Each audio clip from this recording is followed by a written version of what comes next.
Recém-chegado ao Brasil, o treinador italiano Carlo Ancelotti teve um sábado de turista no Rio de Janeiro.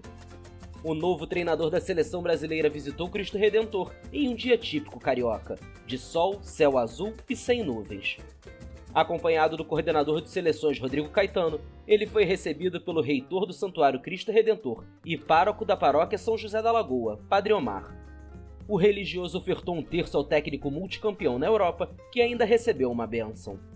A estreia do italiano no comando da Canarinho está marcada para 5 de junho contra o Equador em Guayaquil. No dia 10, o Brasil receberá o Paraguai em São Paulo. Atualmente, a seleção está na 4ª colocação nas eliminatórias sul-americanas para a Copa do Mundo, 10 pontos atrás da líder e já classificada Argentina, além de Equador e Uruguai.